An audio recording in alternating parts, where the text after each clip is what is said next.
काफी important exam में आता है। तो ये इसकी स्टेट एंड प्रूफ आता है। स्टेट एंड प्रूफ क्या आता है बेटा? State and proof. State and proof किसका बेटा? वर्क एनर्जी थ्योरम का। क्या कहते हैं ये कि भाई इसकी स्टेटमेंट बिल्कुल सिंपल है कि जो वर्क डन है बाय ए कांस्टेंट फोर्स या उस फोर्स के अगेंस्ट, कहता है is equal to change in kinetic energy, is equal to change in kinetic energy, change in kinetic energy. और चेंज का मतलब होता है बेटा फाइनल माइनस इनिशियल। तो क्या स्टेटमेंट क्या लिखेंगे? It state that the amount of work done, क्या लिखेंगे बेटा यहां? It state that the amount of work done, the amount of work done, ठीक है, किसके द्वारा? By a constant force, the amount of work done by a, यहां constant force कह सकते हो, टोटल सम ऑफ फोर्स कह सकते हो, ओके, या टोटल फोर्स कह सकते हो। तो क्या लिखोगे? The amount of work done by a क्या बेटा? Constant force. कांस्टेंट फोर्स किसी में क्या कह सकते हो बेटा? मैंने क्या बोले आपको? सम ऑफ ऑल फोर्सेस कह सकते हो, टोटल फोर्स कह सकते हो। The amount of work done by a constant force is equal to, किसके इक्वल है बेटा? दिखाई दे रहे हैं, equal to, yes, equal to change in kinetic energy या change in kinetic energy of a body, change in kinetic energy of a body. मतलब कि बेटा जो वर्क डन है वो आएगा, चेंज का मतलब होता है final, kinetic energy final minus kinetic energy initial, ये होता है चेंज का मतलब, फाइनल माइनस इनिशियल। हम प्रूफ करेंगे यहाँ ये वाला फार्मूला कि जो वर्क है दैट इज फाइनल एनर्जी होगी 1/2 mv² और इनिशियल होगी 1/2 mu²।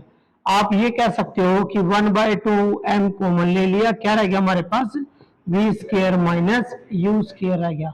ये रह गया बेटा, यस, ये हमें प्रूफ करना है, ये हमें प्रूफ करना है कि जो वर्क है वो इसके इक्वल आएगा, चेंज इन काइनेटिक एनर्जी। अब इसके प्रूफ के लिए देखिए क्या करेंगे, हमें इसका जो प्रूफ करना है उसके लिए क्या लिखेंगे? भाई लेट अस कंसीडर एक बॉडी जो है बेटा, ये सरफेस है, इस सरफेस के ऊपर एक बॉडी ए से भी कुछ डिस्प्लेसमेंट हुआ है, स्मॉल अमाउंट ऑफ डिस्प्लेसमेंट हुआ है। तो ये तो मान लीजिए कहते हैं कि भाई बॉडी जो है बेटा यहां थी, बॉडी कोई भी बॉडी है बेटा, कोई बॉडी है जिसकी मास कितनी है बेटा? m मास है, और क्या लगाई? फोर्स लगाई। क्या लगाई बेटा?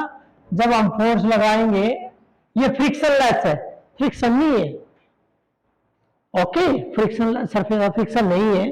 तो ये बॉडी जो बेटा small amount of displacement, body यहां चली गई है, इस पॉइंट पे चली गई बॉडी, तो यहां से यहां का जो डिस्प्लेसमेंट है वो कितना है? dx। कितना है बेटा? dx है, क्योंकि ये किसमें? x एक्सिस में, किसमें जा रही है? x एक्सिस में। डिस्प्लेसमेंट किसमें बेटा? x एक्सिस में डिस्प्लेसमेंट है। तो अब यहां जो है x एक्सिस में बेटा जा रही है बॉडी, ये बॉडी इधर गई। अब ये जो है यहां आपको पता है क्या लिखोगे? Let us consider, let us consider, let us consider a body of mass m, very good, ठीक है, इज डिस्प्लेस्ड कितना बेटा?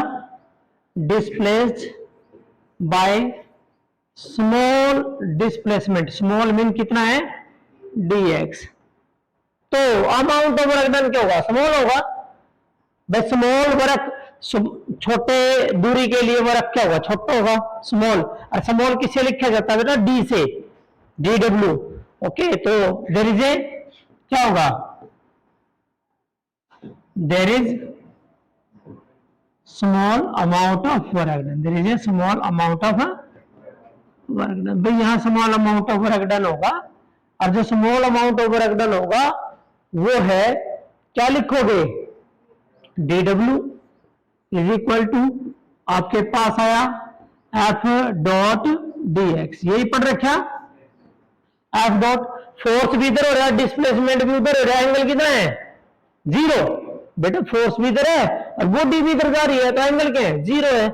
इट मीन क्या लिखोगे कि जो F है पैरेलल है किसके, dx के, तो एंगल क्या हो जाएगा बेटा, 0 डिग्री हो जाएगा, और cos जो 0 है वो क्या हो जाएगा बेटा, 1 हो जाएगा। तो आपके पास small amount of work done क्या है मेरे बच्चों, आपके पास आया F into dx, equation number 1।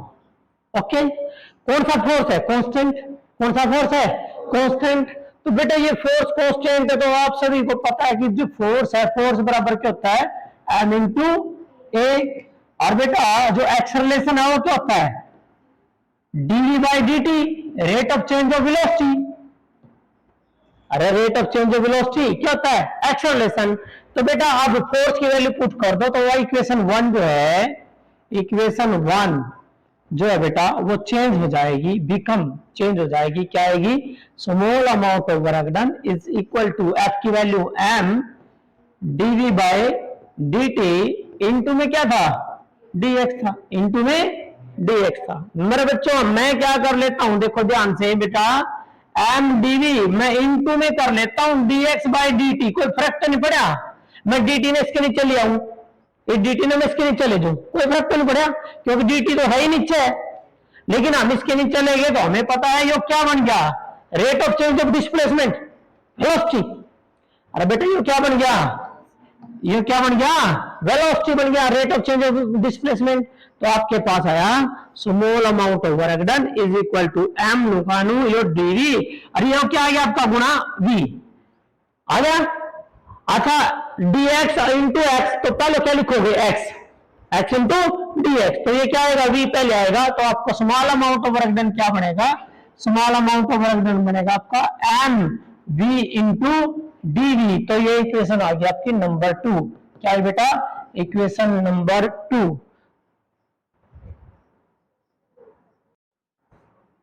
देखिए बच्चों, आपने ये कर लिया m इंटू वी dv, ये क्या स्मॉल है, हमें क्या चाहिए, टोटल, क्या चाहिए, टोटल, क्योंकि जो इसकी स्टेटमेंट है बेटा, यहां भी जो है ना, इट्स द अमाउंट ऑफ यहाँ की ये जो वर्क डन है, ये कौन सा वर्क डन है, टोटल है, कौन सा मेरे बच्चों, ये टोटल होता है, कौन सा होता है बेटा, total amount of work done होता है। तो इसका मतलब जब ये total amount of work done है, तो बच्चों क्या आएगा बेटे, ये बनेगा आपका, क्या कर दोगे, इंटीग्रेशन, कभी भी आपके पास स्मॉल हो, सुनो ध्यान से, हर जगह लगाना है, आपके पास स्मॉल और आपने बड़ा बनाना, तो इंटीग्रेशन, छोटे से क्या बनाना है, बड़ा, तो क्या करोगे, इंटीग्रेशन, और बड़े से छोटा बनाना है तो डिफरेंशिएशन, बड़े से छोटा डिफरेंशिएशन, क्योंकि डिफरेंशिएशन का मतलब होता है तोड़ना और इंटीग्रेशन का मतलब होता है जोड़ना। तो यहां क्या करोगे आप, जो है क्या लिखोगे, integrate equation number 2, integrate equation number 2।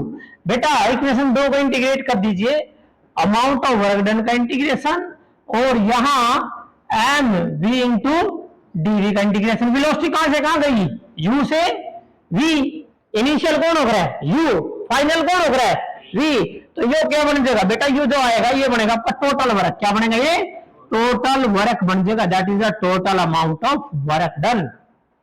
आगे टोटल, अब इस पे आओ, यह पावर कितनी है यहाँ 1, और मैंने आपको बता रखा है, अरे भाई फार्मूला बताया था x की n इंटू dx, इसका फार्मूला इंटीग्रेट करेगा x की power n plus 1 by n plus 1, कितनी पावर है 1 है, n की वैल्यू 1, तो क्या होगा 1 प्लस 1 2, नीचे भी 2, इट मीन किसका ये v का, तो क्या होगा v की पावर 2 बाय 2, क्या बनेगा बेटा, v की n बाहर आ गया, इसका इंटीग्रेशन आ गया मेरे बच्चों, आपके पास u आओगा बेटा, देखो v इंटू dv, u से v की पावर कितनी है 1, इंटीग्रेशन कितना बन गया, v की पावर 2/2, तो आपके पास आया मेरे बच्चों m नुगानू और यू आया था v की पावर 2/2 और लिमिट आपकी u से v। तो यो कहां होगा 2 नीचे, तो work done, total amount of work done बच्चे क्या है मेरे बेटा m/2, 1/2 इंटू m, कोई फर्क तो नहीं पड़ा, 1/2 यार ले लिया m।